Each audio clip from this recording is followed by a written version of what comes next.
Hello again, Internet. This is the Bagel. The day has finally come for you guys to learn my Origami Tetris 2.0 models, I guess I should say.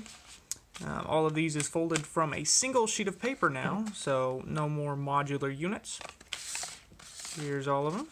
My favorite out of all these has to be the T. You can see I kind of messed up a little bit with the crease there while trying to refold it for this video, but I won't mess up in the tutorial, I promise.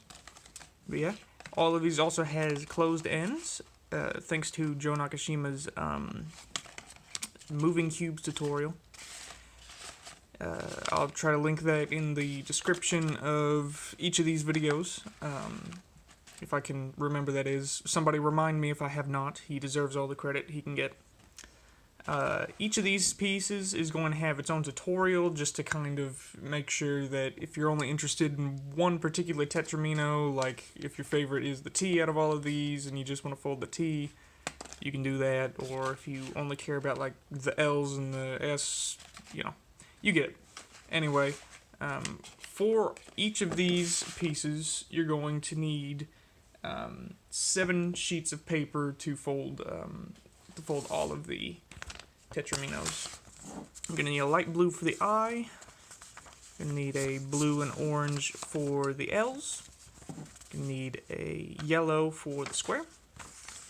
You're going to need a light green and red for the S Tetrimino, and a darker purple color or a lighter purple color, I can't really decide, for the T Tetrimino. You can see I ran out of green paper when I folded this one, but I have restocked just for this tutorial. So another thing I recommend is a little paper clip, just because whenever you're tucking in the last flap on the closed ends, it helps to stick it in there, pull up, just to make sure you can get that flap all the way in there. Not required, just recommended. But yeah, I've already folded each of the 8x8 grids, so if you don't know how to fold an 8x8 grid, definitely look up a tutorial or something. These models might not be for you if you haven't folded an 8x8 grid before, but you can try anyway. So we're going to start with the I Tetrimino, as you can probably guess from the title of this video. So you're going to need your light blue 8x8 grid. You can pause right here if you need to fold that, or if you've already got that folded, then we can go ahead and get started. So first thing we're going to do is we're going to take the bottom 3 rows off of one of the sides. So basically just fold 3 units over, crease really hard, and then reverse on that same crease.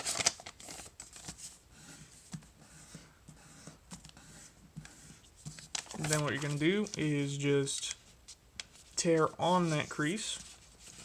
You can just kind of do the paper like this and just get a little tear started on that crease up here, and then just separate your hands. And if you've done enough creasing, made a sharp enough crease, it should just rip right down.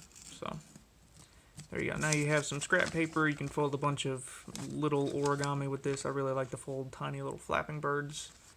But yeah, you can do whatever you want with this. We're not going to need that. So now, the way you want to hold the origami, or the paper I guess, at this point, is you want the top and bottom to be 5 units long, and you want the left and right sides to be 8 units high. So you want it to be short ways, left and right, and then you want the height to be longer. So what we're going to do is we're just going to fold on this second crease from the bottom. I'm actually going to flip that over. So we're going to have color side up. We're just going to flip it over like this. And we're just going to pinch the last crease before the edge.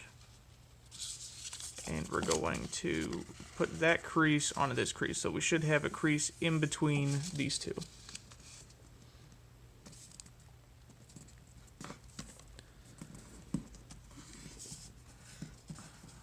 So now we've got something that looks like that.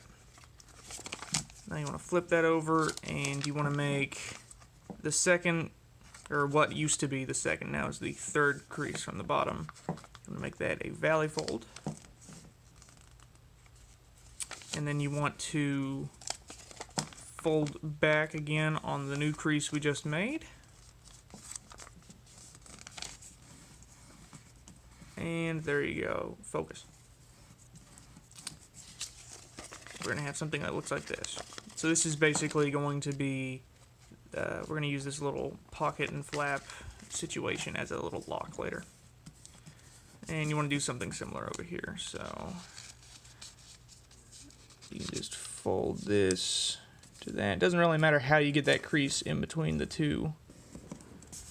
You just want both the top and the bottom to have that. So we got that. And then you want to fold there and then there. Just like that. Okay, we can actually go ahead and unfold those for now. Now what we're going to do is we're going to make 4 diagonal creases just in the top row. We're going to make a fold from this corner to the intersection of the first crease from the right and the first crease from the top. So we're going to make a little diagonal crease right there, valley fold it on the white side. So it should just look like that. You only want to make it in that little square just to make everything look a lot cleaner. But if it bleeds over into the next row, it doesn't matter because that's going to be the hidden row. And then we want to repeat this crease on these next 3. You don't want it to be on this other corner though. That's unnecessary. It can be if you really want to, but that's just kind of a waste of effort. So yeah, we're going to make another crease from there to there. Just like that. Then we're going to do it again over here. Just like that. And then we got the one more square right there. So we're just going to do that.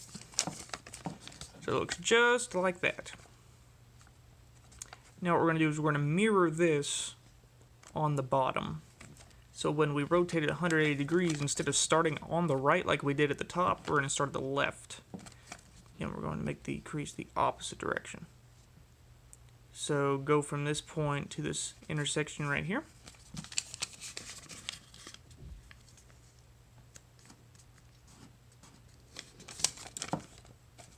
And do the same thing on the next 3.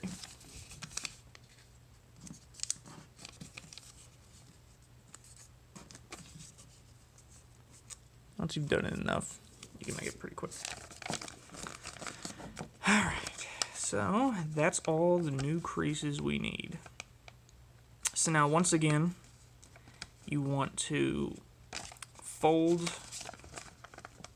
on this crease.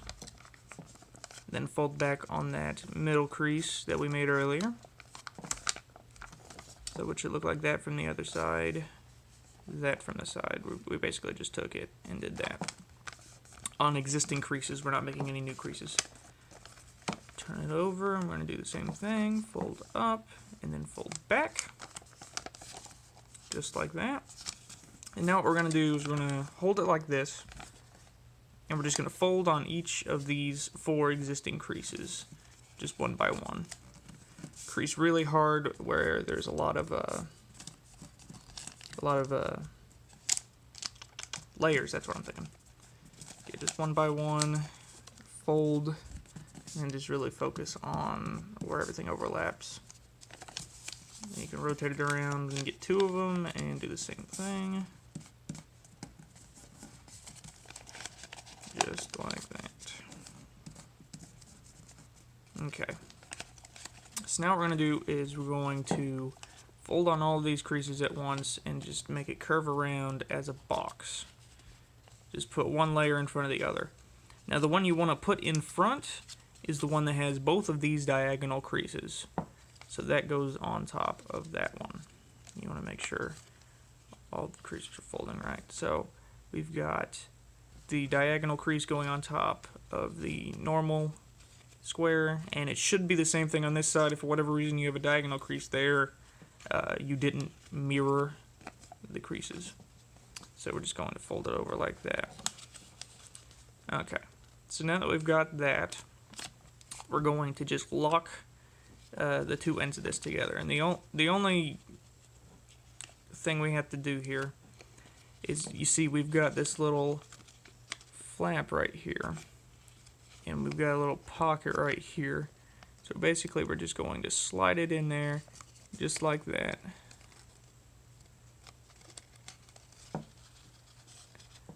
So it should look something like that. Make sure the diagonal crease is on top, and then just kind of push it together. You can stick your finger in there and fix it if it's messing up for some reason. Okay, and you want to do that on both sides too. So once you get one side figured out, the other one's a little bit more difficult, but not too bad. So again, diagonal crease on top. And then you just kind of want to make sure that you push it together enough that both of them overlap about as much as they possibly can, just to make it look nice. Now, we're almost done. We just need to lock the ends. I've had too much caffeine, I'm shaking. Anyway, what we're going to do is we're going to, okay, you see that diagonal crease? We're going to go with this end. So I guess the seam's going to be on the right.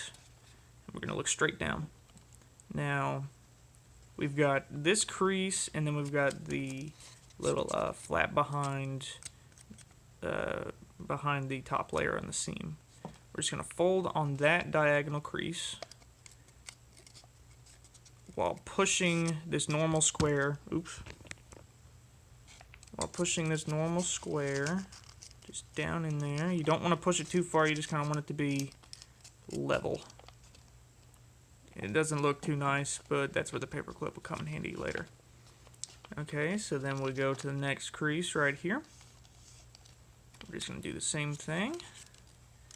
Just tucking in like that. Rotate it around, do the same thing here. And then we're going to fold it like that. Now, the easiest way to go about this is just to kind of roll this little flap, give it a little bit of a curvature or something, and then stick that into this pocket. Now, sometimes the pocket won't open very well, at least the way I fold it. So you just want to stick the paper clip in there and kind of pull up a little bit. You don't want to pull up too much, but that'll get the pocket open just enough for you to be able to stick that in there. And you can see it's kind of sinking down in there, so it helps to go ahead and put that in there as much as possible, and then you can just make sure everything gets situated later. So there, you've got that end closed. Now you just need to close the other end, which isn't too hard. It's just, it goes backwards from how it was earlier. So we see there's that diagonal crease, so we're going to go behind it and shove down that square. Rotate around, do that. You can see it kind of gets a little wacky in there. Go around and do that. And then end with that. You can try to just do it without the paper clip. It really just depends on how much the paper itself wants to cooperate.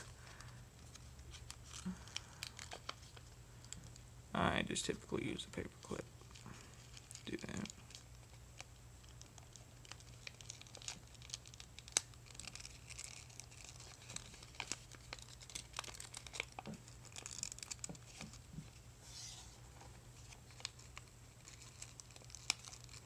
This one's really not cooperating for some reason. There we go.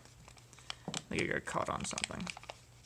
But yeah, once you've closed up that second end, you're now done. Here's your I Tetrimino. Next, I'm going to be teaching the L Tetriminos. Basically, we're just going to work our way up in complexity.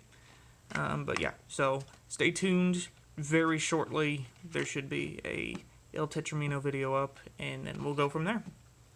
Till then, see ya.